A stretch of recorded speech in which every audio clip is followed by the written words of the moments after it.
Structuralist and postmodernist philosophy associated with Michel Foucault, Jacques Derrida and others, which, at its most extreme, emphasizes that every perception of reality is mediated by language, that every text has a range of possible meanings, and that historical research itself is nothing more than a reflection on discourse. If the past has no reality outside the historian's representation of it, it follows that reality cannot be distinguished from its representation. History thus becomes merely one literary genre amongst others, little different from the novel. Valuable in encouraging historians to question their assumptions, a post-structuralism that challenges the bases on which the social sciences have been constructed, including the belief in a verifiable knowledge and the value of empirical research, has ultimately to be dismissed as an intellectual dead end, as little more than the rehashing of ancient philosophical arguments concerning the nature of reality. Jargon-ridden and increasingly self-referential, postmodernism became a caricature of itself, an arrogant and elitist linguistic game.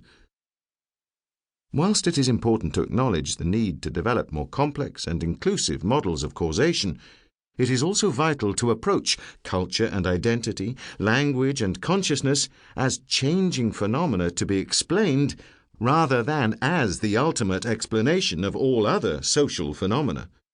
Tilly. Individuals develop a social awareness within the multiplicity of complex situations experienced in daily life. Identity is not a constant. The construction of a meaningful explanatory context by the historian requires acknowledgement of the large as well as the small-scale structures that impinge on the individual and provide the bases for social interaction. The real crisis facing history is probably its fragmentation. Typically, the professional historian engages in research, leading to the publication of monographs designed to advance knowledge and analysis, in teaching intended to develop critical and questioning attitudes amongst students, and in what the French refer to as vulgarization, a most unfortunate term to describe the essential task of communicating with the widest possible audience. The challenge this imposes is to reconcile professional credibility with the commercial demands of the media.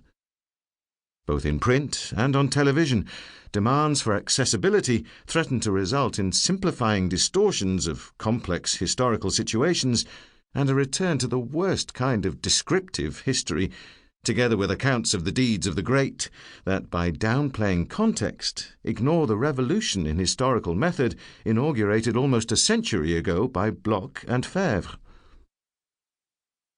The central theme of this book is thus the continuing process of interaction between state and society.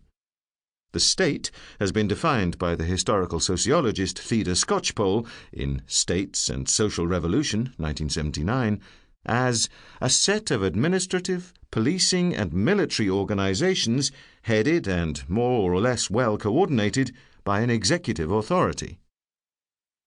The maintenance of these administrative and coercive organizations, of course, requires the extraction of resources from society, demands that are magnified in the case of war, which has in consequence served as a major stimulus to the evolution of state institutions. At least since John Locke, liberal writers have tended to concentrate on the state as a morally neutral force, enforcing law and order and defending its citizens against external threats.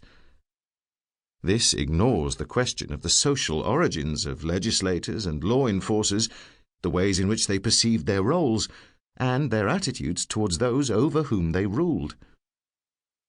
The alternative tradition is represented by Karl Marx and the Italian sociologists Vilfredo Pareto and Gaetano Mosca, who saw the state as the instrument of a ruling minority, and by Antonio Gramsci, who insisted upon the significance not only of coercive state institutions, but of the cultural predominance achieved by social elites as means of maintaining social control and limiting the impact of otherwise competing value systems. This is not to argue that the state somehow automatically represents the interests of